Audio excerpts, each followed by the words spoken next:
You're listening to Bigfoot Society, and I'm Jeremiah Byron. Tonight's story isn't from just a weekend hiker or someone just passing through the area. It's from Steve, a hunter and wildlife photographer who spent decades deep in the forests of the Pacific Northwest. But what started as peaceful trips into the John Day wilderness turned into something else. Screams in the dark and snapped trees, and it just goes wilder from there. This isn't just a Bigfoot story, it's also a spiritual journey of Steve, and it's still unfolding to this day. So stay with us. All right, Bigfoot Society, I've got the privilege of talking to Steve today. Steve is an individual that contacted me via email about some interesting things he's experienced over the years regarding Bigfoot in the northwest corner of the United States. So we've got a lot of ground to cover today. We were talking a little bit before recording started. So, Steve, welcome to the show. How are you doing today, sir? I'm doing really good. Thank you very much. Fantastic. I love hearing accounts from the places that we're going to be talking about, Steve. So, feel free to go ahead, and I'm going to pass the mic over to you. Take us back as far as we need to go. And I know you have this all worked out, so feel free to take the reins, man. Okay, yeah. So I'm 60 years old now, and probably about 15 years ago, I've always been in the woods hunting all my life and hiking, backpacking.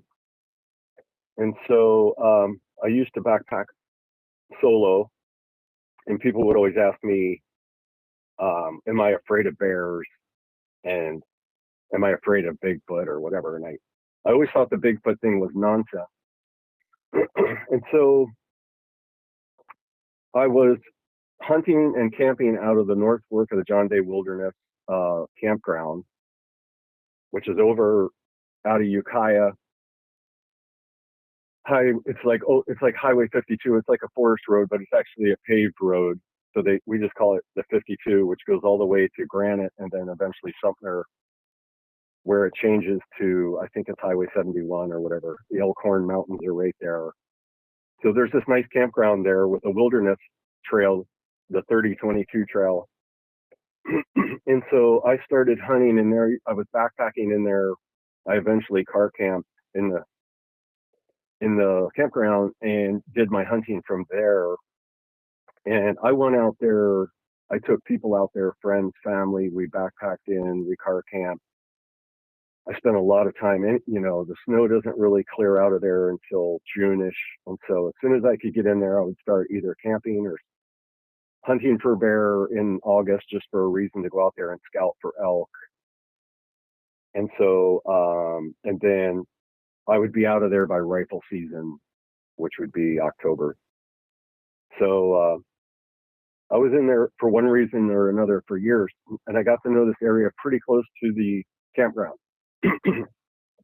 And I ended up getting a couple of elk out of there, my first ever elk, and I just kind of loved the area, and the campsites were nice and they were primitive. And so the first thing that happened to me, I'm going to go kind of fast here because I got a bunch of stuff in Idaho that's important also. So the first thing that ever happened to me is I was sleeping in the back of my truck with a canopy on it.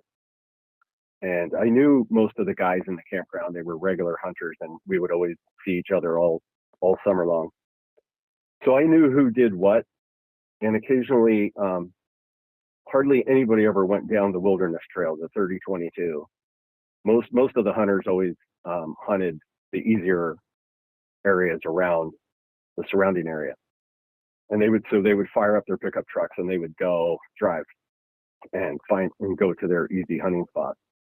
And I always like to go down the trail because I could get away from people, but there's really nothing to hunt in there unless you're willing to climb right out of that canyon, which I did. And so it worked for me. But so whatever year it was, I was sleeping in the back of my pickup truck, and about 3 a.m, I had to, go to the bathroom. And it was one of those nights where you couldn't see your hand in front of your face. So I would go right out of the back of my pickup truck on the tailgate because I had a lifted truck and it was too much to jump out, and I was going to try to get back to sleep. So anyway, it was one of those nights where I had to hold on to the vehicle while I was going to the bathroom because I couldn't see literally anything in front of my face. It was just solid black. You couldn't see the sky, the tree line. So as soon as I laid back down and closed up the back of the truck with the canopy and the tailgate, I heard footsteps coming down the gravel road there at the campground road. So I had a little window that was always open. And so immediately I sat up and I thought, well, I don't know who's walking this way at 3:00 in the morning, but like, I know these guys, so I'm going to say something to them. So I immediately expected to see a flashlight. You have to have a flashlight or you literally can't walk like 20 yards. And there was no flashlight. And it was a little, it was about 20 yards away. And so it just seemed like it was louder walking than it should be. And when I didn't see the flashlight, I kind of freaked out a little bit, and like I knew something was coming. So I laid back down and I just sort of freaked out a little bit. I knew for some reason instinctively the next thing that was going to happen was something was going to bang on the side of my vehicle and there was going to be a face looking in. I don't know why I thought that, because I actually thought about Bigfoot at that point, which is kind of odd. So nothing happened. I couldn't get back to sleep, of course, and I did my thing, flashlighting my way through the dark to get to my spot. Nothing happened. So fast forward to the next summer, same area, except I drove around to the top on the 52 road, and then just was going to scout in there. And that's where the big thing started to happen. So it was a beautiful morning. The sun is just rising over the Elkhorn Mountains.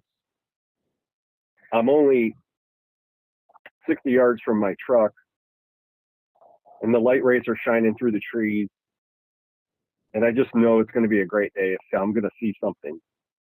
And right at that point, I got the classic ear-shattering, heart-pounding scream of a Sasquatch, which at the time I had no idea what that was. So it was about, I would say, 5 seconds long, and it was the typical, what I would tell people later when I took them camping there, I would tell them both stories about something walked by my truck very big, and then I would tell them about the scream, which I described as the as loud as a train horn that sounded like a cross between a lion and a woman screaming, which is odd because later I would hear other people describe it like that. And so, but at the time, although it scared me to death, it didn't startle me like where I dropped something. It was just sort of like, I tell people, it would like blew my skin off. Like if it was a cartoon, it would have like blew my skin off. It was just so out of place. But for some reason, I just blanked out on what it could be. And I actually started to sneak through these little pine trees these like Christmas trees that were on either side of this little road as you go into the forest. And so I decided, I just had no idea. I thought there's got to be some people over there doing something weird. There's no vehicles out there on the road. And this is where, so I only go about like probably 10 yards, and I get through these little pine trees and I look over across this somewhat clear area. I know every inch of this territory. And standing there was a cow elk. So the cow elk, oddly enough, I'm looking at this elk thinking, I have no idea what could make that sound. There must be a bull elk laying there that I can't see, and it must have been able to scream that loud. I don't know. But I did notice, I'm looking at the elk, and I noticed that it looked very silhouette-ish. Usually elk are kind of looking around, they're moving a little bit, their ears are twitching. And this was not doing that. This was just like a cardboard cutout, sort of weird. So believe it or not, I just kept going into the woods. Like I just didn't know what to think. And so I continued on and nothing happened that I remember other than I just thought about it on and off all day. Okay, so fast forward, years go by. I'm always telling that story. And so when hunters or whatever say, before I can get to the elk part, when they scream, they go, well, you know, a mountain lion can't do that, or mountain lions can be very loud, and it could have been this or that. And then I tell them the elk part. I said, okay, so if it was a mountain lion, why would an elk be standing there next to the mountain lion? And then, you know, everything gets silent at that point in the conversation. So what happened was, years later, I was following, for whatever reason, I wasn't into hunting anymore. I got into wildlife photography, but I was following Steve Isdall on YouTube and listening to his hunting stories. And then he told the story at one point, one of the videos, about his first encounter, which I didn't even know what that meant. But because I liked him so much, and I felt like he was a real down to earth, honest guy, you know, with his hunting stories and everything. So he tells the story, which kind of got me to thinking, to put it mildly, and I basically sort of started to really started to think back. Well, I didn't know Sasquatch screamed at the time. I didn't know anything about them. So, but I just started to realize that, oh, maybe it is true. So then my wheels just started spinning, and it really started to make me hesitate about going in the woods. So the next thing that happened, I started like looking into it more on the internet. And I started finding all kinds of stories from people that were mountain climbers, or like one guy from South Africa I don't even know what his podcast was about, or his interviews that he did. He was in South Africa, but he's an American guy, and he was into like security or something.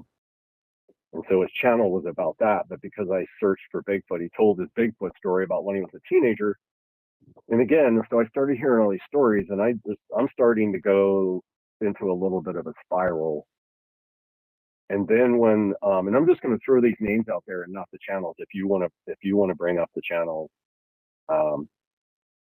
whatever, you know, you can just stop me or whatever. But I'm not sure that you want me to mention all these channels. But you just keep talking how you need to, and it's fine. Okay. So Kerry Arnold, I found his experience, which is where they went out into the woods and relived his experience, like 10 or so years later after he had it in Mississippi. And that one, when that happened, I was in the suburbs of Portland, not even close to any kind of woods. And I was looking up at the curtains that were cracked open, and I started to like really freak out, because it just was dawning on me that this is like, the whole thing was starting to dawn on me. And like in his interview, he mentions the screaming and stuff. And then I realized that's what it all started making sense. And I had to start rethinking all this stuff. So that led me into a real spiral of emotion that got really bad. Not as bad as it was going to get, but it made me realize I need to go back out there, and I need to like face this thing down, kind of thing. Like I'm a wildlife photographer. Like I just started a new life, and now I don't want to be out there.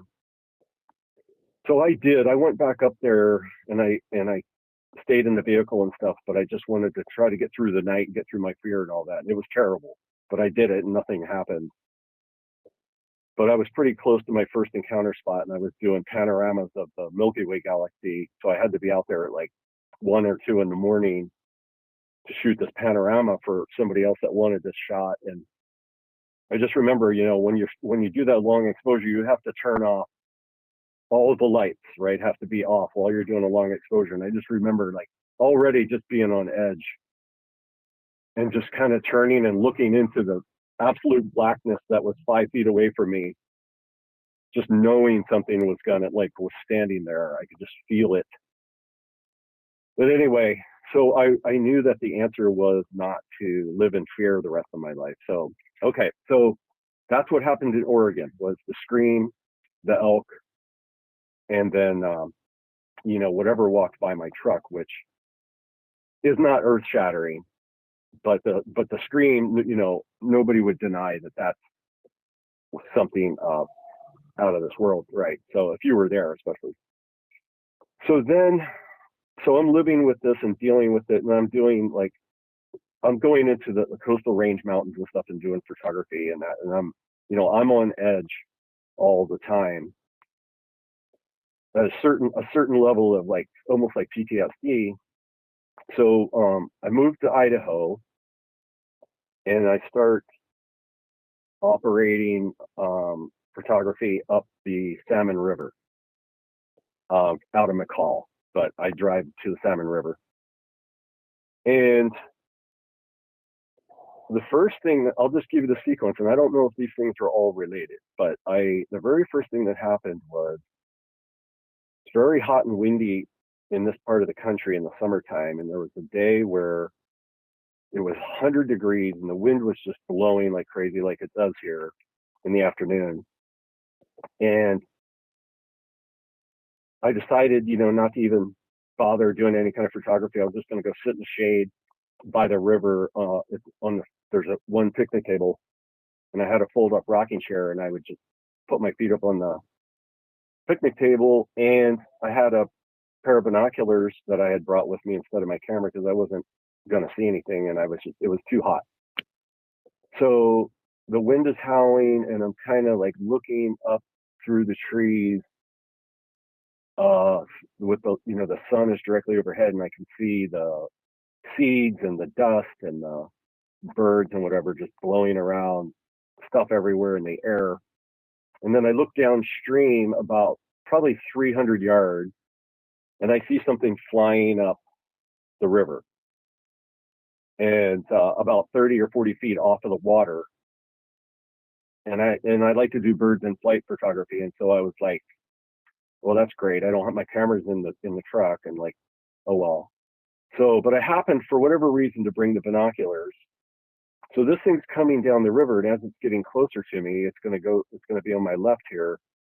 I notice there's no wing flapping, and it's not moving. It's not being moved by the wind. I thought maybe it was a balloon that got loose, but it's not being affected by the wind. So I bring up the binoculars, and as it's like directly to my left, I zoom in. I get a perfect shot of this thing, which was this little disc,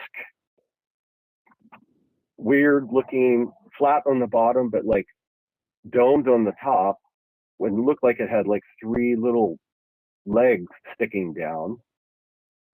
And I'm just fascinated that this thing is not affected by the wind in any way. So that's all that happened there. But I thought maybe it was some new kind of drone, and I found out, I talked to a drone expert later, and I described it, and he said, yeah, there's nothing that I know of that is like that. So during this time, I'm visiting people in the area, and I'm finding out other people have had experiences, which we can talk about. And then probably what I call the big 3. So all this time I'm studying online, videos, your stuff, Wes's stuff, and whatever I can find, and just watching interviews and getting more and more spiraled into sort of this, like my worldview is being shattered kind of thing. And I don't know what's going on. Everybody else seems so casual about it on the podcast and stuff. And I'm just like, this is the biggest story in modern history. I don't understand. Everybody's sort of like taking it for fun, like it's a hobby to go out and bang on trees. And, I'm just like, I don't know what to think. So it got to a point where, it got really bad. And I thought I had nobody to talk to. And I actually emailed Wes, and he never got back to me. And oddly enough, one of my friends the next day, and I told him I need to talk to him, and I talked to him a little bit. I didn't tell him all the details, but I just said, I'm having a hard time with this. And like, so somehow he really helped me out with that, even though he doesn't believe in that necessarily. So, and I'm glad I didn't talk to Wes because of what was about to happen. Because if I did talk to Wes, I would like to add this into the story, which is what I'm going to tell you right now. So I'm living in an apartment, and I'm going to mention another name from A Flash of Beauty, which is Mel Scahan. And I think this is the first thing of the three things that happened. So every week I would work a few days at a store, and then I would spend my other days up the river doing wildlife photography. And so between going out every single day I'd be watching something, and I was getting more and more sort of blown away by what I'm hearing. And I think this is important later if we have the time. I think what this has to do with is, as far as having interactions, is something about your attitude, something about your level of humility and stuff. But that might be a different discussion. So I always go up on the same mountain, very steep, windy road that takes you up there. So the road can be in disrepair a lot, and so I leave my vehicle down at the bottom in the spring because it's very steep and there's always rocks rolling off the mountain and stuff and trees falling over. So I hike up this road, and all I'm thinking about is this interview with Mel Scahan, where he was a Yakima Indian guy, or is a Yakima Indian Native American, and he talks about the ceremony that he attended. Which, if you haven't heard that, I'm sure you have, but like, it's profound what happened during this ceremony that he had that had nothing to do with Sasquatch. And so that's all I'm thinking about as I'm walking back down the mountain. And I'm just zoned out on that. I'm not even looking around or anything. And then all of a sudden I hear down in the valley below me, near my vehicle, this long, not as violent of a scream that I originally heard, but a long holler, I guess, like a holler that lasted long enough for me to hear it and then walk across the dirt road from the mountainside to the drop-off side and stand there and still hear it, knowing that that's not something I've ever heard before. I don't remember that part of Mel Scahan after the ceremony, what happened. I wasn't even thinking about that. But I'm listening to the sound, which stopped, and in a weird way, it sounded kind of like a two-stroke motor as far as the whine of it, but it was like coming from someone was making the sound with their mouth. So I decide I'm going to walk down there, get in my vehicle, and I'm going to drive up further up this canyon that's down there, another canyon. And if I see anyone, if I see any cows or animals or a wolf or whatever, I'm just going to dismiss the whole thing. So I do that, and there's nothing there. There's no sign of life, and there shouldn't be at this time of year. This is in the spring, probably 2 years ago now. Maybe it was last year. And so I go back, and I'm telling a friend of mine who's had an experience himself. He's a believer, this local guy. And I show him the Mel Scahan video of him, just the part where he's talking about the ceremony, and I'm not even remembering what happened after the ceremony. So my friend's sitting there listening to it, and then at the end of the story, Mel has to go back out into the woods and do something, and he has the same experience. He has the same holler happen to him. And so while my friend is watching this, and I'm realizing, oh, I forgot, that's the exact same sound I just heard. I asked my friend, I go, what does that sound like to you? And he goes, two-stroke motor. So I'm like, okay, that's weird, right? So I decide I'm going to go up into that canyon and have a look around the next week, which I do. And it's a real narrow, there's a creek that flows down it, and there's it kind of looks like Oregon, actually, with ferns and cedar trees, and it's kind of unique for this area because it's pretty dry here. So I go up and I find a place where I can, quite a bit further up, like maybe a mile or half a mile up past where I heard the sound, where I can walk on a road, an old dirt road that's gated off. You couldn't hardly drive on it. It's overgrown. So, but I'm going to walk in there and just have a look around. And so I'm walking up this little road and I see, and there's a little bit of snow. It's actually snowing. And there's all these little, like, again, like the Christmas trees that get up to like 15 feet tall, pine trees or fir trees along the side of this road. It's a really nice, super quiet walking, soft. And the first thing I notice is one of those trees is broken over about, I have a picture of it. It's about, so I'm like 6 foot. So it's a little bit like 6 or 7 foot up. Green tree, which would normally be very rubbery, very difficult to break. And it's just snapped over. But it's growing, well, it's growing from down the hill up past me. So it's probably from the base of the tree, it's probably about 8 or 9 feet or something. I can't remember. I got pictures of it, but so I'm like, oh, wow. And no other trees. I've never seen a tree broke like that, especially a green tree. I've seen 1,000 dead trees. So I'm like, oh, worth taking a picture of.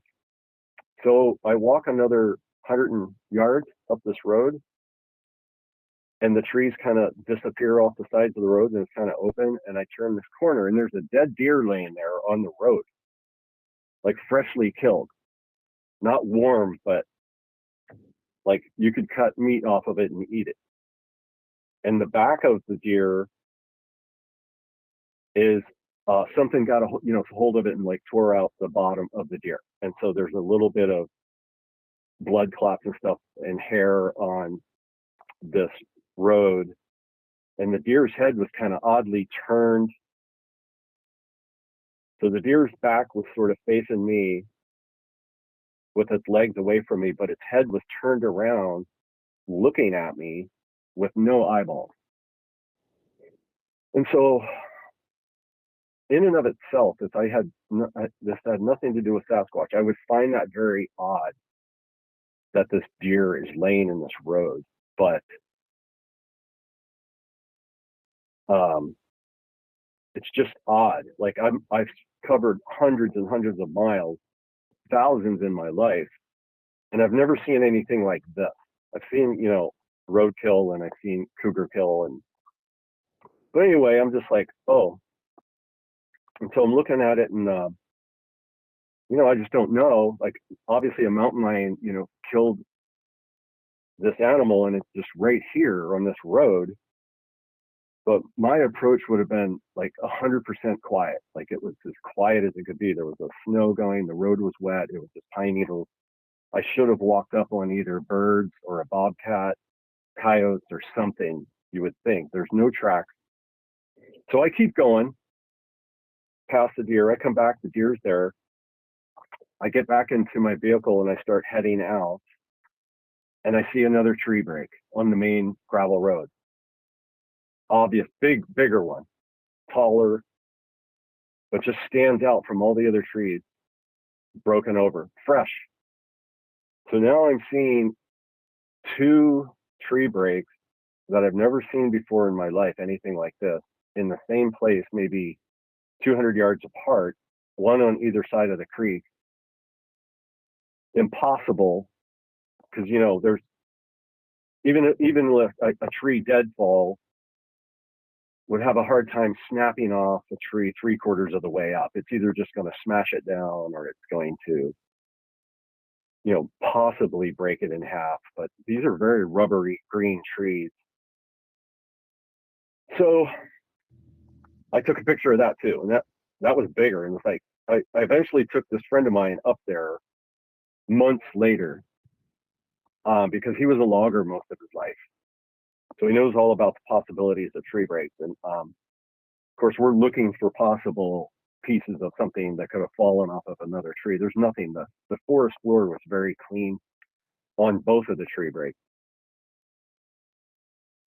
So he's studying it. He gets back in the in the vehicle, and he's like, dude, that looks like a tree break. So that was the first thing. That was the first week, let's just say, of the holler, the tree breaks, the deer. Because when I mentioned the deer to him in the beginning when I got back, he's like, "Oh, that's a gift. They gifted you the deer."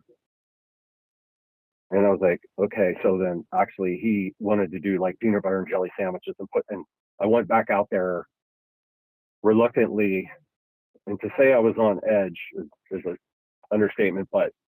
So I did the peanut butter and jelly sandwich thing and hung it from a tree and all this, and went back a week later and nothing had touched it.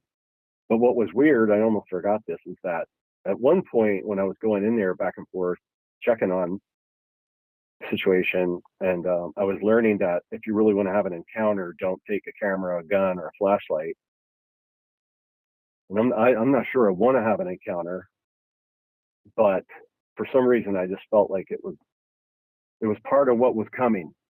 Something is building, because in my spiritual life, in my outside of the paranormal stuff, like the same thing happens when you start practicing, spiritual principles of like giving and receiving and like karma.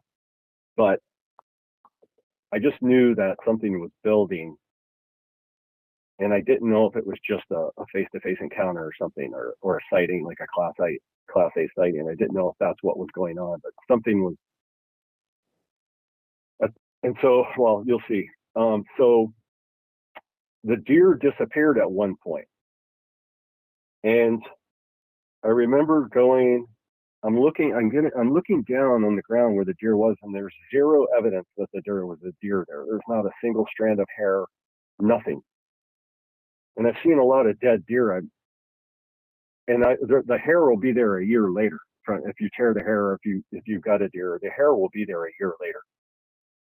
And there was not a single strand of hair there from what potentially was mountain lion, that maybe ate it, or maybe it's probably too early for a bear that time of year. The bears are still in hibernation. So coyotes maybe, but the whole deer was gone, not dragged. I looked all over for it. It couldn't have been up the hill. The hill was too steep, so it had to be down the hill, and there was nothing down there. There's no drag mark. So I did the peanut butter and jelly thing, and nothing happened with that. I went in there a few times, and it was rough. Like, not going in there with a gun, just knowing how vulnerable I was. It's hard to describe. But at the same time, I'm slowly climbing out of this PTSD hole. So what happens the next week is I'm in the air, let's just say in the area at dark, but I'm close to a town. I'm in the town versus in the woods. And I'm in a little spot outside the edge of town, and it was dark, and so I was dealing with some garbage, and there was a dumpster there. And I see a little flash of light on the corner of my eye. It caught my eye, and I look, and this orb, I guess you want to call it, appears about 80 yards away. This is the same time frame as the deer and stuff, which is spring, so there's no leaves on the trees. And there's a bunch of trees, and this light, green, I don't even want to say it was an orb. It didn't look round to me. It looked flat. It was like the size of a trash can lid. Green, like a green street light, like a, traffic signal green light. It was that color, but it had like almost like a green sort of flamey, fiery something or other. And this thing appears after the flash, and it's going through the trees, and it's shaking up and down at the same time, like it's vibrating up and down. And it probably lasted about 4 seconds. And of course, I realized just from listening to videos and stuff, watching videos, the orb relation. And all I felt like was, well, the next thing that's about to happen is I'm going to have a Sasquatch stand in front of me, or I'm going to disappear. And so I was tempted to just like gut it out and see what happens, but I couldn't do it. I took off. So that was the second thing of the three, which totally freaked out my friend. for like a year. Huge. Like, this is not like a glowing orb floating through the tree kind of thing, like a softball size or whatever. This was the size of a car wheel or bigger. So nothing happened there either. And then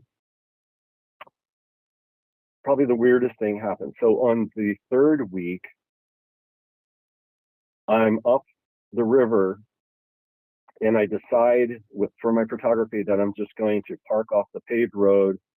Instead of going up into the canyons, I'm just going to hike straight up the Salmon River, one of the ridges that I can tell it's very, very narrow tops on these ridges, like with rock outcroppings, sort of like the back of, I believe it's like the Stegosaurus dinosaur, where, it's grassy sagebrush hills on both sides, but they come up to a point of boulders that stick up maybe 25 feet high. You can't even walk on the very top because it's too bouldery, but there's like these game trails that snake around the boulders and work you way up higher, which is very easy walking. And it was one of the few times that I had bring my trekking poles. I don't usually use trekking poles, but sometimes when I come down big steep mountains, my knees will give me problems. And I had a pack on. I had all my stuff on my back, and I decided to take my trekking poles to help brace the load on the way back down, which is interesting because as I'm coming back down, I'm going this game trail. It's real easy walking because of the game trail, but also the way that the boulders are sort of naturally placed, almost looking like steps. It's real comfortable walking. And so I'm going along the edge. As you're going down this nice edge, ridge, nice top, I'm on the right side, and I got my trekking poles, which makes it even easier to walk. Like, you're not going to trip and fall. And that's all I remember. And I wake up on my face downhill. I just wake up, like I blacked out. And I had this, the typical, like, stereotypical migraine headache for about 1 minute. Like I got punched in the face, which I, essentially did. And I don't understand what happened, because I didn't trip. Okay, so I get up and I'm fine, and I'm wondering, how am I fine in all these rocks? I fell on my face downhill with a pack on, and I look down where my head hit, and there's one little spot of dirt, a little dusty, soft spot of dirt where my face hit. Weird, like my nose isn't nothing, it's just my forehead. So I'm like, man, that was close. I must have tripped and don't remember it. I don't know. But I didn't put my hands down or brace my trekking poles or anything.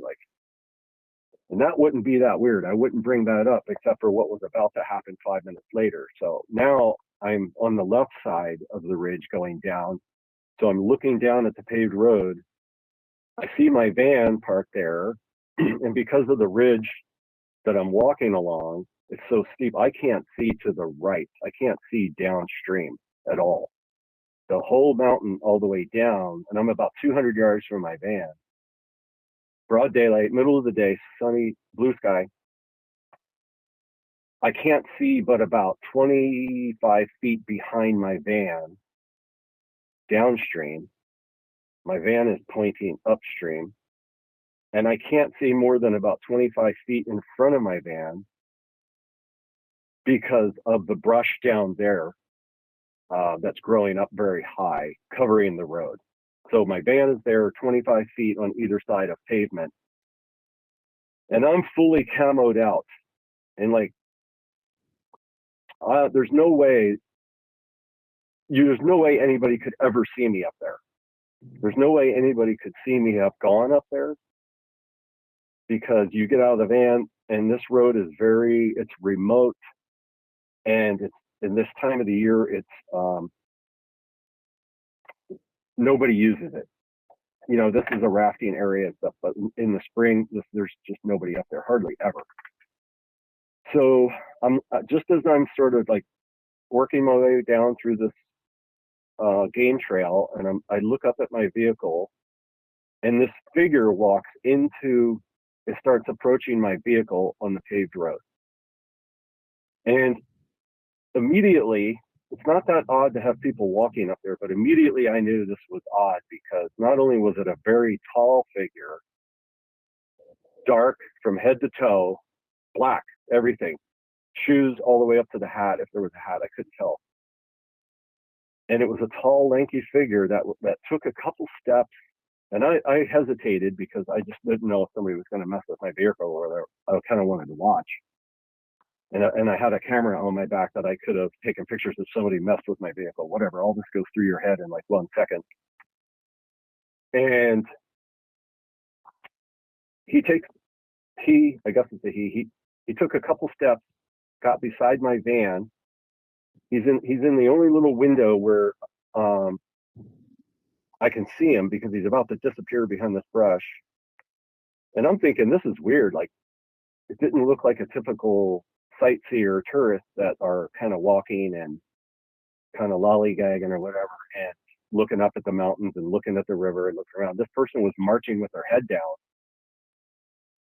And he stops right at my van, and he does like an about face kind of thing, looks right up at me, which I just was completely frozen at this point. I'm like, this is all happening in a second, but I'm like, is he looking at me? He's no way he can see me. I'm literally the same color as the boulders. My backpack and everything is brown and green and camo. 200 yards away, and I'm in this little pocket of rocks and stuff. There's no way he sees me. But then he brings his hands up as though he's holding a telescope, not binoculars, but like a telescope. So his hands are in front of one another. And he brings them up to his eye, and he's looking right at me.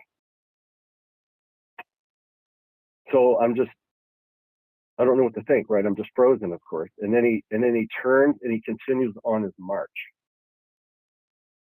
And so then, I don't know, it was like this road that he's on curves slightly to the left, a big arching curve, and then it's going to do a sharp left-hand turn, and he's going to be gone. So I can anticipate how far he probably is as I'm going down the hill. And I'm thinking, this is freaking me out, but I don't know what to think at this point. Like, there's no way he knew I was up there. There's just zero chance that he knew I was up there or that he could see me. And I'm tempted to drive up there and ask him or whatever. So, but I'm kind of freaked out. I'm like realizing this is not normal. But anyway, I get to about 30 yards or 40 yards from my van. And now those trees that would have obscured him as he stepped into them in front of my van, I'm looking through those trees at the road. And I know there's a spot I can see of pavement up there. I know he's going to be there any second. And sure enough, he pops out there. So now I'm behind this big screen of trees looking through. There's no way, he would see me now. I mean, there's a lot of big trees, leafy trees, which all the leaves are down, but like, so as soon as I lock on to that spot, he walks into that spot and he spins around and he's looking at me again. Again, he's not like a typical tourist that's looking all around and enjoying the sights and whatever. He just turned and looked right at me some couple hundred yards away for sure. And I'm like, there's no way he sees me now, but he's looking right at me. I can tell. He's not looking, his head's not moving up and down or anything. And then he disappears. So I jump in the van and I'm like, I'm going to drive downstream because if he's just a guy that's on a walk, there's got to be a vehicle down here. Some people do that later in the year. They'll park and then they'll just exercise or, take a walk. So I drive down there. There's no vehicle. So I already knew there wasn't going to be a vehicle. And instead of turning around and just like going up there and getting it over with to find out, I just knew he wouldn't be there if I drove up there, and I was kind of freaking out. And I just kept going. I just got off. I just took off and headed home. So Yeah, so those are the three things: the deer, the orb, and then this what I call the man in black thing, which is, I only say that like when I'm talking to my friend about it. And I took my friend up there, who is my age, and he's been in the woods all his life too. And I showed him, and he was like, yeah, there's just. I mean, I couldn't even hardly show him where I was standing. It was so hard to pick out all the stuff, the boulders and the different trees and stuff that were up there. I had a hard time, telling him like no, over to the right. And he's like, oh, are you talking about like right there where that? Well, I'm like, no, a little bit lower. And so I'm looking up there. I've been up there 20, 30 times now since that happened, and I've just stood there and looked up there. I'm like, there's just no way. I don't understand why someone or something would behave that way in that very spot, because the little bit I could see of the paved road down there is the little bit that he could see of the side of the mountain for the same reason. So I was just in a little sliver, and if he would have walked 3 steps back, he wouldn't have been able to see me, and if he would have walked 3 steps forward, he wouldn't have been able to see me because of the mountain and the trees. So he just stopped in the right spot without even like looking up there. He's looking down at his feet, and he spun at the very spot where he could like see me, and he held his hands up like he had a telescope. And that's weird enough, right? But it's also weird just that he was so tall, and there was no distinguishing differences in colors of clothing or anything. It was just, I'm just telling you, it was just super odd. Like, and so a lot of these things that happen to me, they could be written off like the thing flying down the river. It could have been some drone, I suppose. The dead deer. It's possible that a mountain lion killed it and just left it there. The holler from before I saw the tree break, thinking of the Mel Scahan story. It's possible it was something else. I've just been in the woods all my life. I've never seen these things. So I kind of always go back to, well, did I have anything really weird happen to me? And then I remember, the thing walking by my truck, the first story, not the weirdest thing in the world. It's possible it was a person. The thing that happened with the scream and the elk, not possible. The tree breaks, I don't think are possible. And then the orb could totally be unrelated to this. But I just find that all this stuff happening at once, and then I don't know how much time we have left, but then stuff started disappearing out of my apartment. And it got to a point where it was like I had to like literally go up and say something to them, because I was told you can actually go and talk to them and, or tell them to stop bothering you or whatever. And so I didn't ever want to go to that level. I didn't necessarily believe in it, but it got to a point where I did that on one of the items that disappeared, which was very expensive to me. And when I got back from that, when I went back up there and did my thing on the mountain, my photography or whatever, because this thing was so expensive, the other items that disappeared were not very expensive. It was back where it should have been when I got back to my apartment. That's all I can say. And I'm talking about, I have a very minimalistic lifestyle. I have very few things. I don't have a bed. Like, I sleep on a pad. I have one chair. I've lived in my van. I'm just very organized. I have some very expensive outdoor clothing, winter versions, and spring and summer. And I'm very careful, where I have those. And so when something disappears, I'm like everybody else in life. Like, I've lost my car keys and my wallet and stuff just bizarrely, and I find them, and then I realize, oh yeah, I forgot.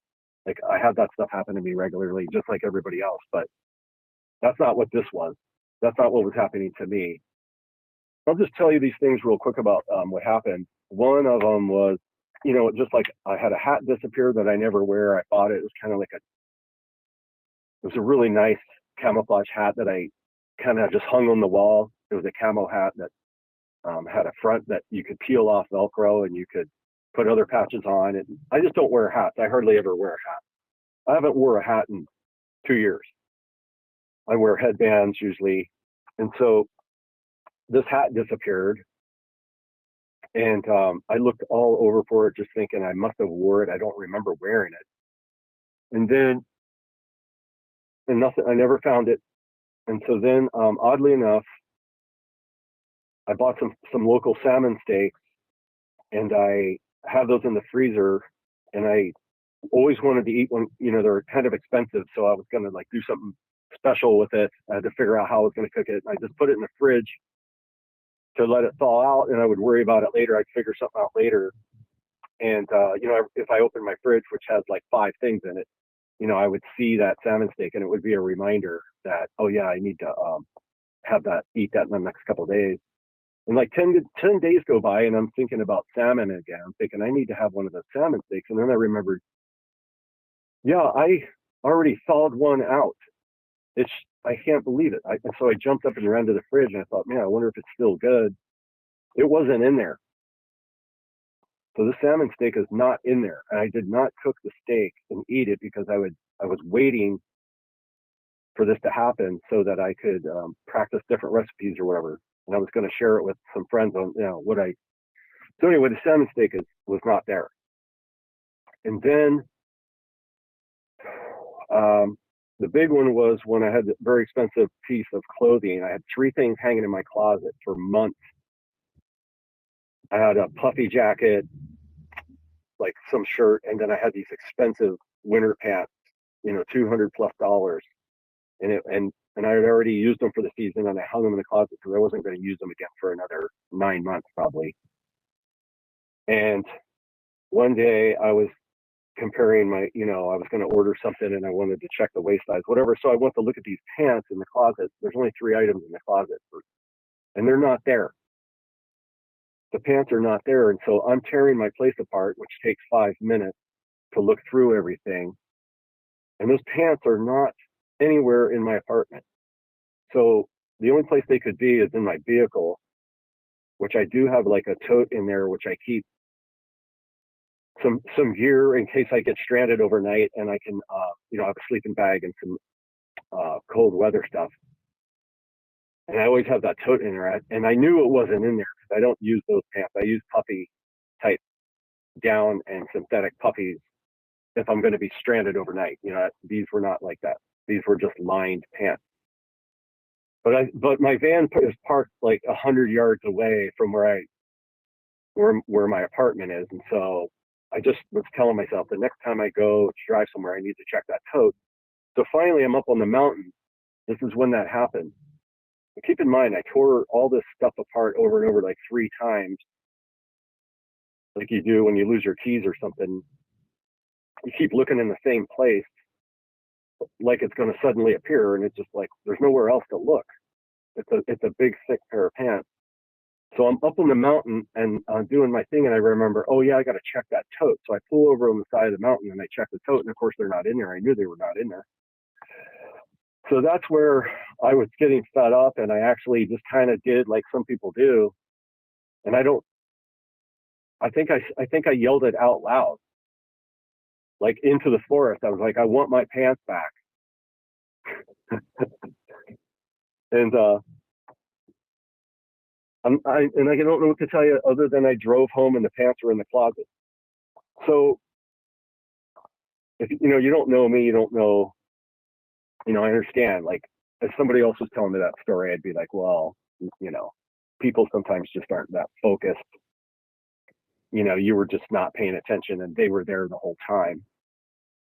So then one day I'm sitting in my chair in my apartment in the early, still dark, and having coffee, and beside me comes this bubble, like I would say 2 inches wide, like a kid would blow bubbles. this bubble floats by me like 2 feet away. So the only way that bubble could be there is that somebody's standing behind me in my apartment blowing a bubble, which freaked me out in a way. Like, I was out of that chair and turned around in like less than a second. And there's, of course, nobody there. And I look around and the bubble's gone. So again, it's like these things add up, right? Like, one of these has to be weird. And then the only other thing that can happen that I remember apartment-wise is I had a bowl outside. I lived on the second floor, and I shared a balcony with someone else, a friend of mine that I worked with. And there was a bowl like a dog would drink out of outside of my door on the balcony. There's no access to this balcony. You go out the other side of the apartment. It's a daylight situation. And I go out there, and the bowl was full of water. So that bowl was always empty. It was dried, sat there all the time. And I went out there one day, and I look, and the bowl is full of water. And it sits on, there's a big overhang, so no rain can get in there. And if the rain did blow in there, then it's going to soak this indoor-outdoor carpeting that they have on the balcony. And I knew it didn't rain, and nothing else was wet. I'm out there in my socks, but this bowl is full of water.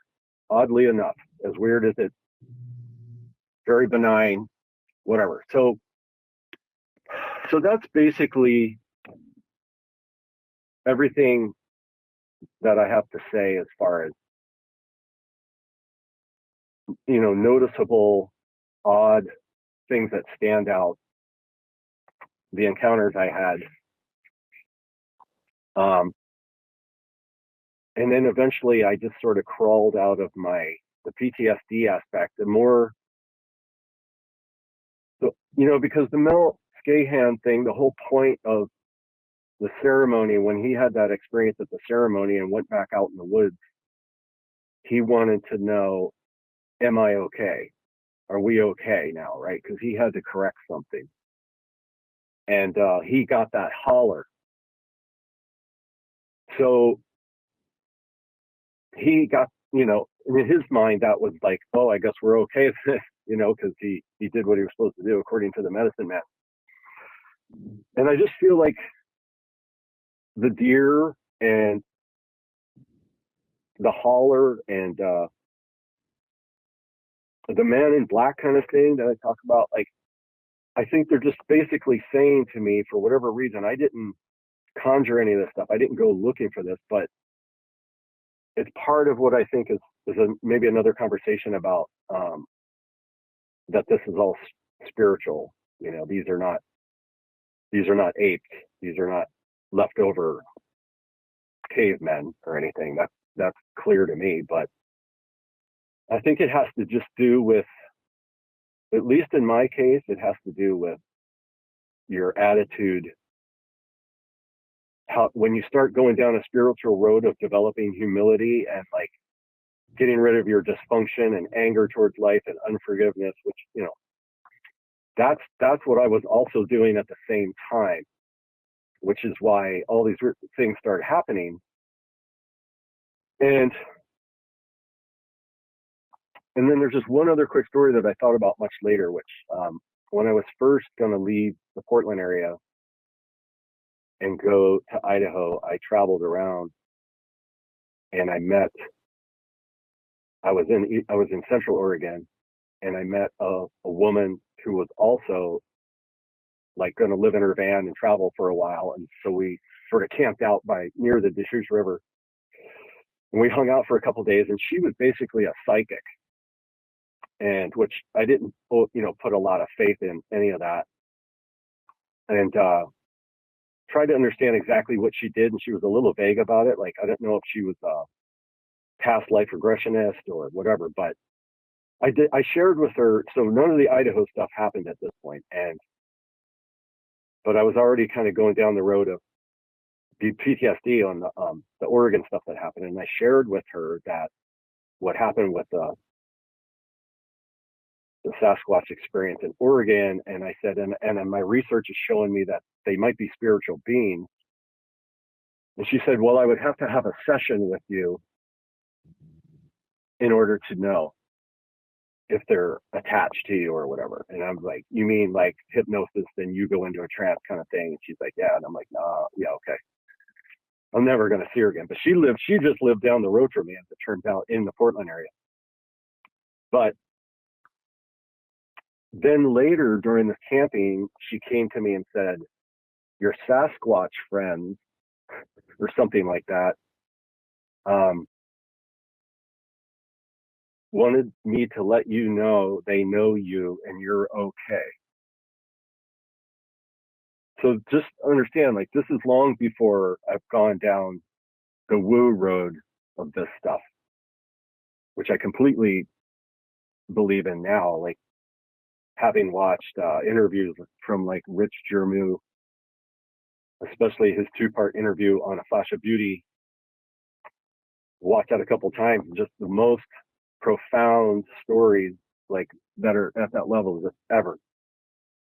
He had the very similar things happen to him, right? So I didn't put much stock in it at the time when she said that, because other things happened like that in the past too that I just, I don't know. You just don't know. But looking back, I just find it odd that I had all these experiences in Idaho, which seemed to, I know they were culminating to something. So this character on the road is looking at me with these make-believe telescopes as though I see you, right? The deer, and then the stuff in the apartment, like a bubble comes floating by me in my apartment.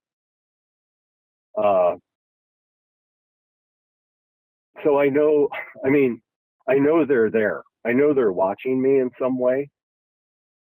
And so when I'm in the woods now, it's like, it doesn't matter to me, because I'm not going to stop going in the woods.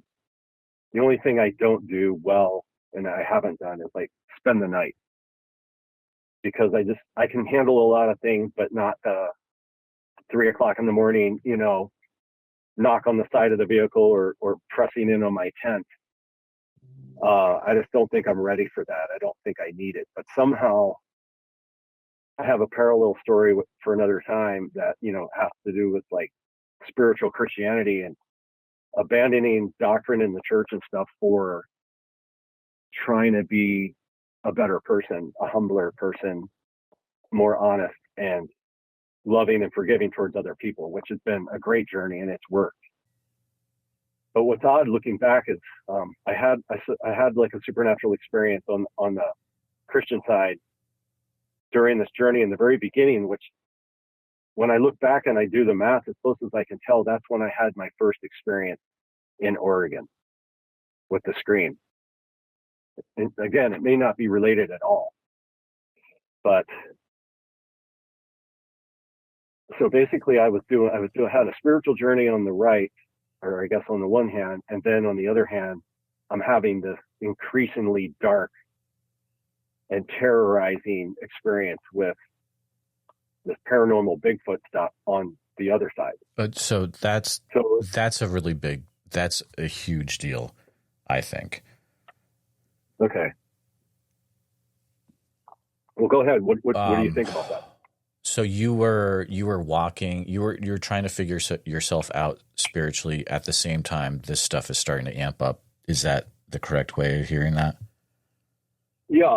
So in the beginning, when I had this profound experience with another religious person, which I could probably share with you in 3 minutes, but it was supernatural for sure. And but I had the scream in Oregon at the North Fork of the John Day campground area, but then nothing happened to me after that for several years. So I was probably so it was like this whole thing with the Sasquatch thing was probably, so 10 years ago, I was, would have been 2015. So this was probably like 2012-ish that I had the Sasquatch scream. And then fast forward to 2018-ish, when I learned the Steve Isdall thing, was where I got introduced to Sasquatch are actually real. First time I started to believe it. So, but in the spiritual world, who knows, like, times don't matter. But what happened to me on the spiritual side was pretty profound, and it's almost like it unlocked something on the darker side. Like, I turned a corner spiritually, and this is like Christian based spirituality, not like New Age. But also, it was the beginning of something that was about to happen to me in the future, which is the story I just told you, where when I called Wes, or emailed Wes, I was laying in the fetal position on the floor, and like with no hope. I felt like the only person on the earth. It's a weird depressive feeling. It's more than sadness. It's hard to explain. And so that was the bottom. That was the very bottom for me. But the whole message I get is, as I climbed out, was, how much faith do you really have? Like, I basically went on a journey of faith, of like trusting in God for my life and for my circumstances, and not worrying about the future, and sort of looking for miracles in, like, because I had like a fundamentalist Christianity upbringing that just didn't make sense to me. There was a lot of problems with it, and it was often cold. Another story, but so that's what I walked away from. And when I did, I had this profound experience in a cul-de-sac with a member of the LDS church that was building for some time. And so when that happened, the feeling, if anybody wants to hear it described really well, again, was on the Flash of Beauty recent video. Maybe only the last one or two or three videos that they did was with a guy who's sitting with some water in the background, and he's kind of like out in the trees, and he's sitting telling a story, and he describes this exact thing. And this just freaked me out, because this was like 2 weeks ago. I'm just listening to his story because I keep up on your channel, I keep up on their channel. And this guy, I don't think was like Christian based. I think he was more like metaphysical or whatever, Eastern thinking. And he describes in there his experiences where this warm, it's like this warm feeling washes over you to your innermost, like he said, like every cell in my body was just filled with like love type thing.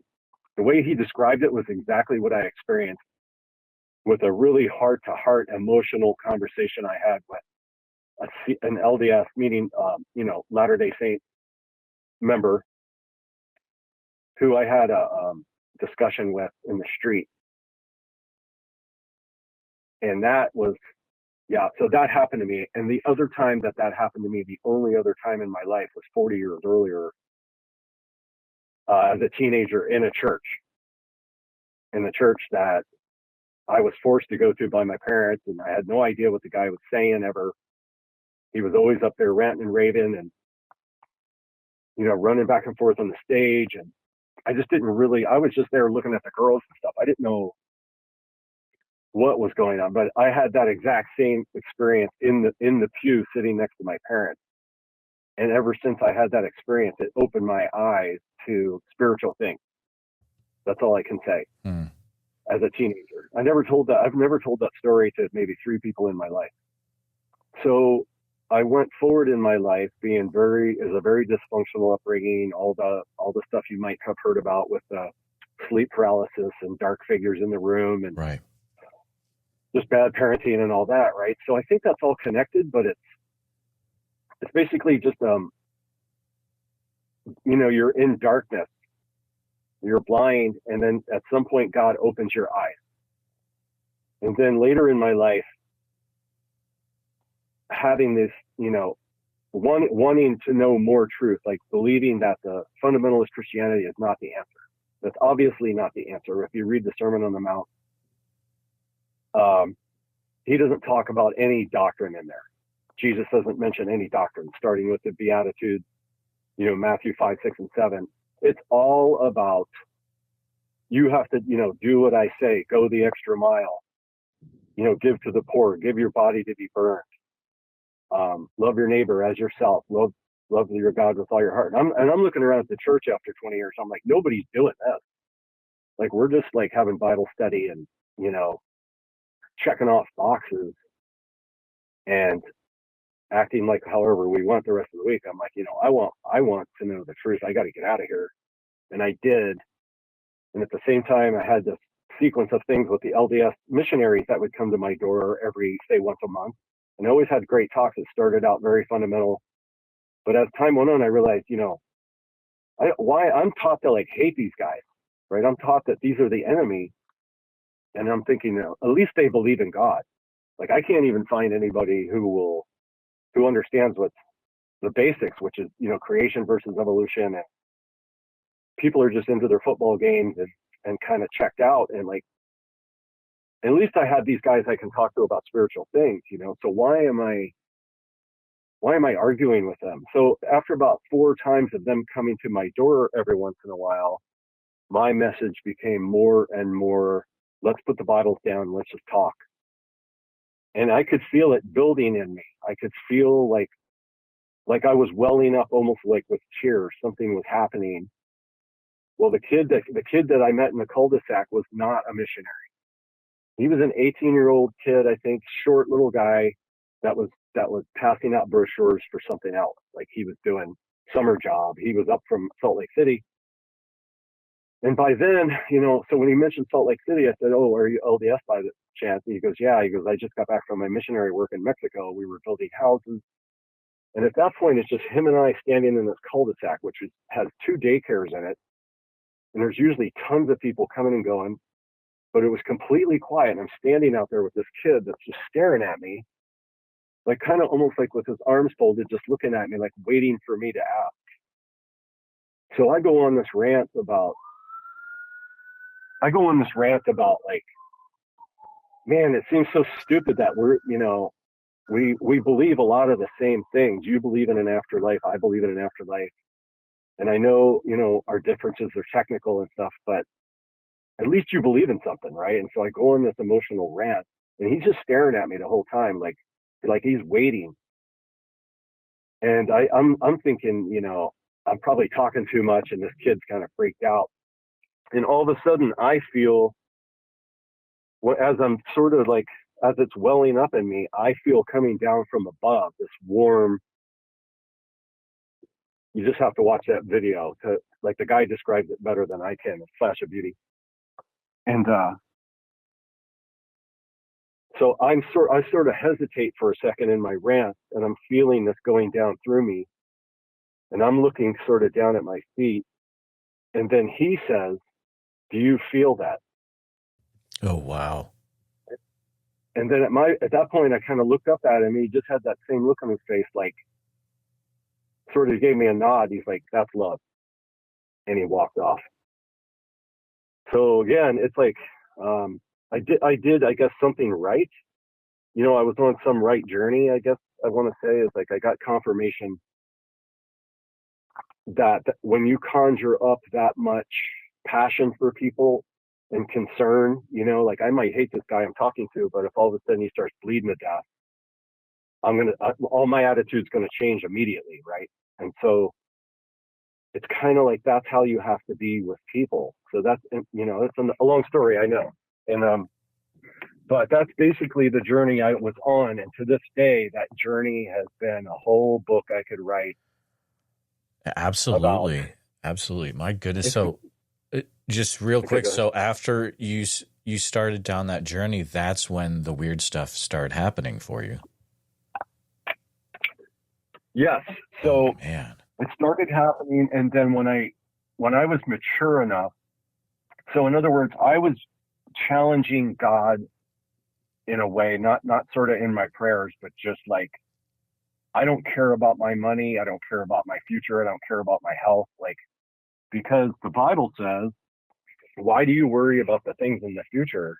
Why do you worry about what the clothes you're going to put on or whatever it says, like the things that you eat? It's like the birds of the air don't worry about that stuff, and yet I take care of them. Don't you think I would take care of you?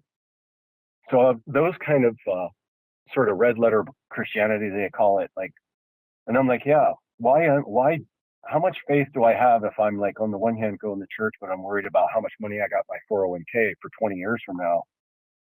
So I just went down this road of I'm abandoning all that.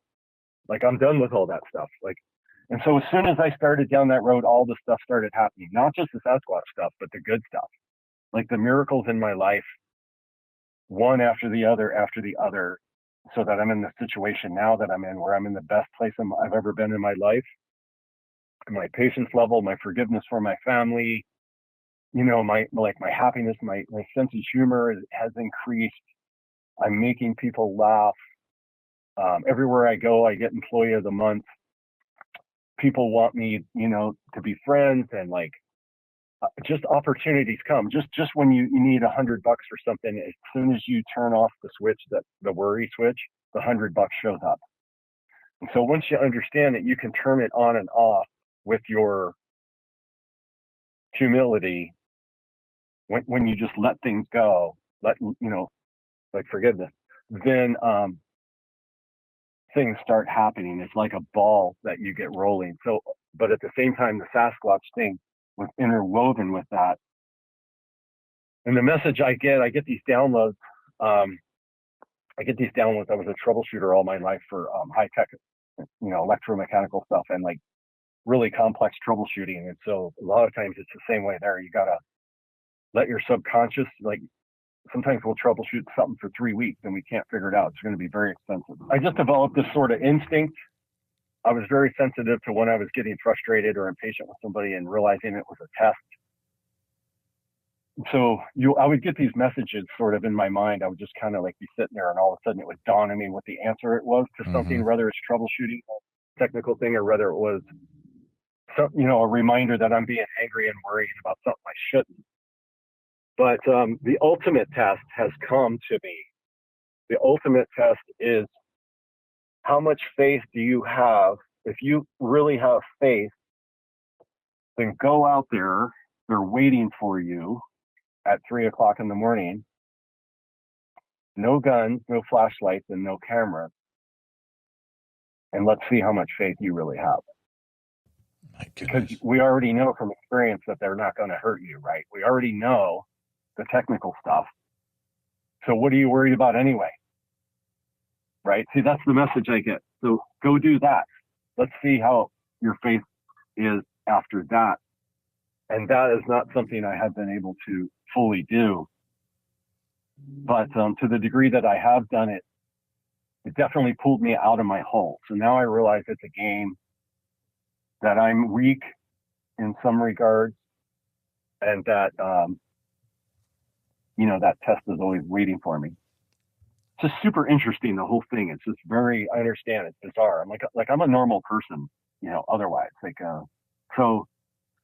But I know you guys, your audience and stuff, will understand this kind of stuff, because of, that this is all this kind of stuff surrounds this phenomena. I'm able to talk to you guys, I guess, more about spirituality than I can, people in the local church who would think I'm completely nuts.